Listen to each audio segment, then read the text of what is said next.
Hello everyone, thanks for tuning into my first Autumn 2024 update from GavsWeatherVids. So here we go, it's time to bring you autumn data. Finally we're underway with the autumn updates. We're a couple of weeks late getting these going. So yes, this is your first autumn update. I should get on it for you in a moment. Just say about the first video. It was our 6-7 UK weather forecast. We're not live tonight because of the ankle, so just going to be doing a regular 10 to 14 day video upload. I might try and get another Glasgow update in this evening as well. So a busy day of content on my channel. Please like, share and subscribe on all of today's of content, and thank you so much everybody for doing that. Thank you Shona Richard for our amazing autumn updates gift. I love the autumn updates gifts because they're always so vibrant and so colourful. Thank you so much, Rich. That's absolutely fantastic. Thank you so much, my friend. I love it. Love it. And thank you to Schreier and Bruin as well for the help on this update, getting all of the years together that we're using for this autumn update.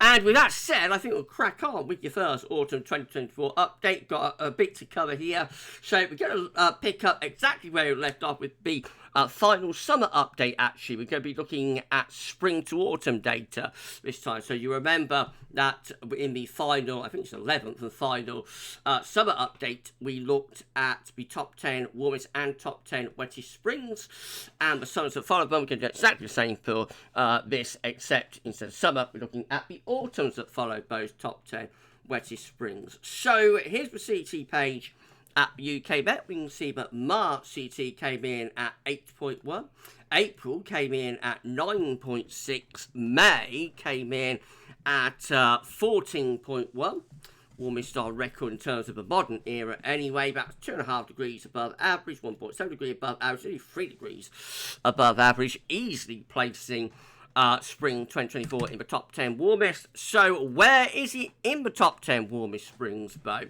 That's the question. Well, we're going to go through right now. You know, another countdown at GavsWeatherVids. So 1, 2, 3. Do do do do do do do do da da da da da da da.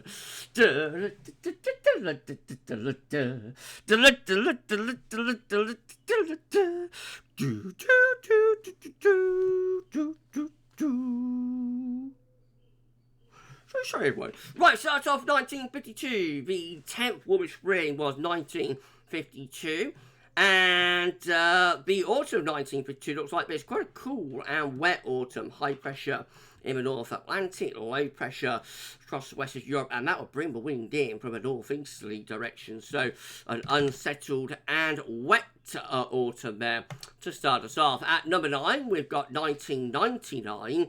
This is quite a mild and dry spring. Has a very autumn. Has a very I was going to get that mixed up at some point, wasn't I? Has a very warm September. September 1999 was the hottest since 1949, I think. The rest of it was pretty nondescript. High pressure generally set it to be bringing in these mild sort of southeasterly winds. So relatively quiet autumn, but also quite warm, particularly warm in September. We've got at number 8, 1992. The 8th warmest spring was 1992. Autumn 1992 was very unsettled. Lots of low pressure through the northwest Europe, particularly wet in September. October was quite a cold second half of October 1992. And then November was generally quite mild, but also rather on the wet side. At number 7, we've got 2020. Now, this with a lot of high pressure above average heights generally in the Atlantic to the south and to the east. Plenty of low pressure way to the northwest as well. So, you know, that's a very variable autumn that we had in 2020. But we did, of course, have a really warm October, and then we got a cooler November. So it was a bit of a cold snap in November of 2000. At number 6, we've got 2022. This is just a wet autumn, really, with plenty of low pressure in the Atlantic. Following the long, hot summer, we broke the drought, and we introduced low pressure from the Atlantic, so a mild, wet autumn 2022. And then at number 5, we've got 2014. This is a very warm autumn with high pressure to the east. Low pressure is out to west, and that draws up these really warm southerly winds there. At number 4, the fourth warmest spring was 2007. Kind of a bit rusty, can't you, with this? I haven't done it for a few weeks. No, at number 4, the fourth warmest spring was 2007.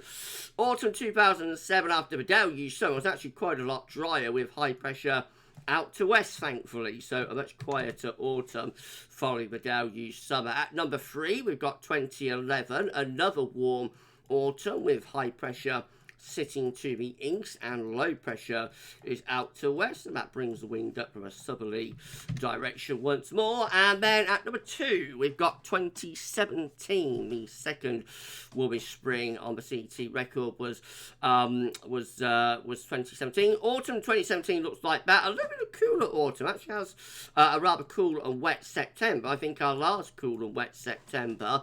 We did have quite a warm October in 2017. We get the remains of Hurricane Ophelia, of course. And then it gets a little bit colder in November. A few cold snaps in November 2017, perhaps just hinting at the rather colder winter to come for 2017-2018. And then at number 1, can you guess what it is? Here it is. It's 2024. Oh!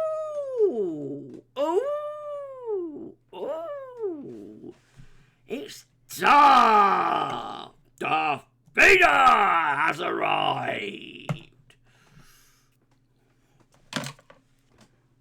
Gracious me! Wasn't expecting this, was you? Hold on.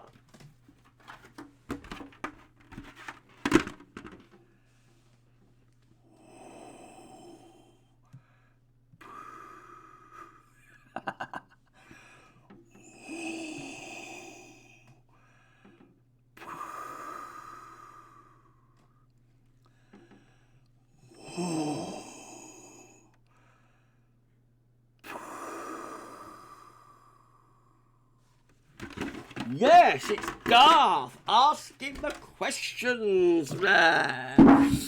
Whoop. There goes my helmet. I may have been in hospital, but my helmet's still nice and shiny, you notice? No, but here he is. Look, Darth is asking the questions about autumn 2024. So, I don't know, we've got questions to answer. I love it. We're back in business at GavsWeatherVids. Right, let's have a look at all of that combined then. So, thank you to Shrine for that. Gave me a good laugh. Right, here we go. It's how all September's combined are looking following the top 10 warmest springs. Looks unsettled, actually, doesn't it? A wet September indicated there with low pressure across the west of Europe. All October's combined shows low pressure towards Greenland, Iceland, high pressure down towards Spain and Portugal, and we bring the wind in from off the Atlantic like that. So a little bit on the unsettled side still in October. But November, all November's combined, shows a change with high pressure building through the west of Europe, bringing a lot of dry. And I probably shouldn't have done that without me. No, November brings a lot of dry weather. The high pressure is a little bit towards Scandinavia, though, so not necessarily a particularly mild ridge, that. And it could deliver some quite chilly weather at times, would have thought. Frost and thaw, maybe a bit of a gruesome twosome. All autumns combined, following the top 10 warmest springs, looks like this. Been in between, high pressure down towards Spain and up towards Scandinavia, low pressures in the Atlantic. I don't think the all autumns combined chart tells you a great deal, because every month is very variable there. Right, so that's the temperature side of things, but what about the precipitation? Let's have a look at that, shall we? And we can see that in March, we had a very wet March again this year. Last year was very wet in March. This year's been very wet too. 111.9 millimetres, an anomaly of 171% of average. Goodness gracious me. In April, we also had a wet April as well. 151% of average. Single whale precipitation, 95.4 millimetres. And then in May, well, May was also wet than average. So check this out. We can see that in May we had 91.3 millimetres. That was an anomaly of 146% of average, and a lot of that came in the last sort of week or so of the month, when we really did see the rainfall levels going significantly above normal. So that again will be placing the spring of 2024 into top 10 wettest. And so once more, I won't do that again.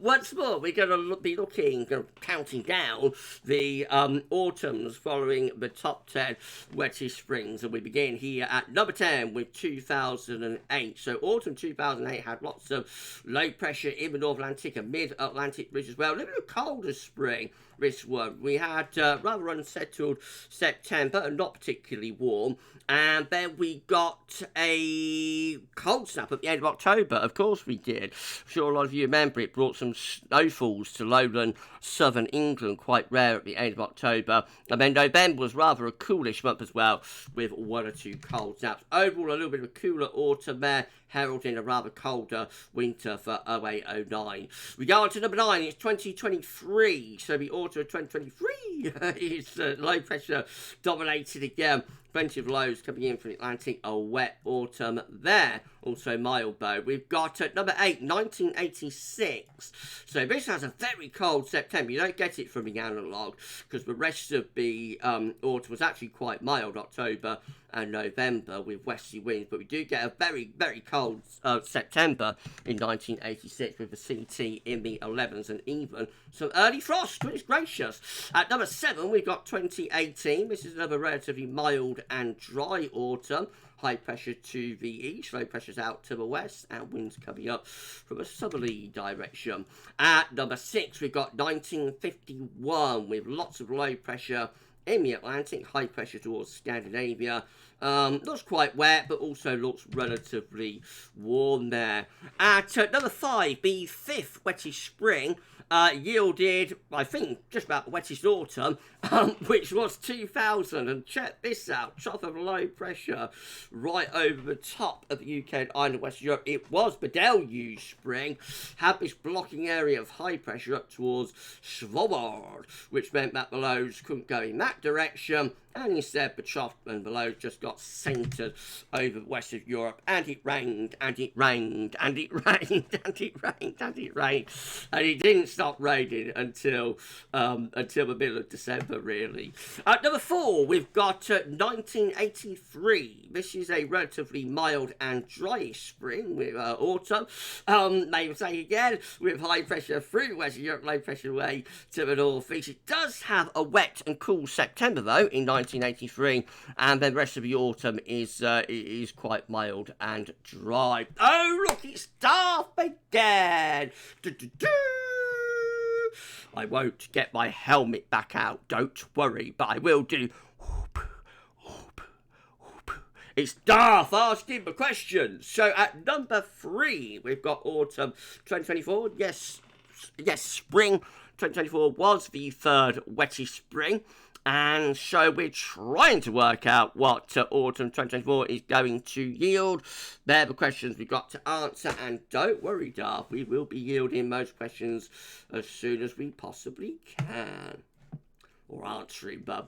At number 2, we've got 1981. So this is quite a wet autumn.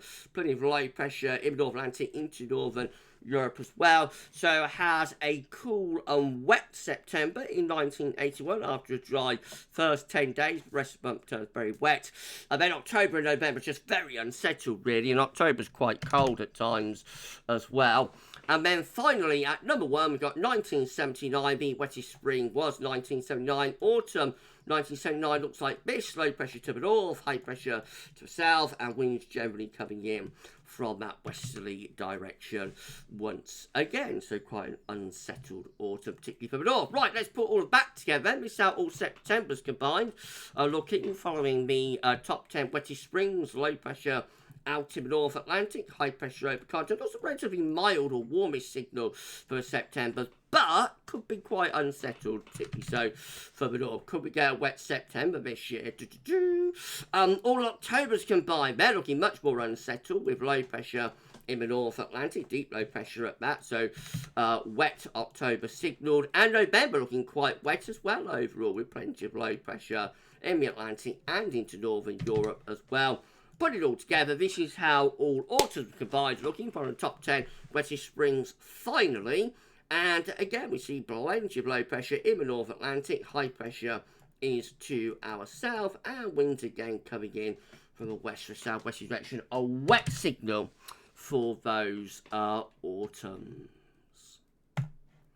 And we're done. There we go, everybody. So we are now off and running with our autumn updates. Finally, we've got underway, and we'll be trying to do autumn updates every week over the next few weeks and months as we count down towards the GavsWeatherVids autumn forecast, which will be sometime towards the end of August. I don't know the exact date yet, but I will get back to you in a week or two's time. Thank you so much, Richard, for our amazing autumn updates, dear. Thank you so much, Richard. I love it, love it, love it. Absolutely fantastic. Thank you so much, my friend. Thank you so much for trying, sorting out all of those years for us as well. And we'll end it there then. So if you want to give a like, share, subscribe, all of that good stuff, then you certainly can do. Drop a comment as well. Let me know what you think about this update, as long as it's nice. And no, it doesn't have to be. And then later on, I've got 10 to 14 there, and possibly another Glasgow update coming up. So keep checking back to the channel for more. For the first autumn 2024 update, that's all for now. And thanks for watching.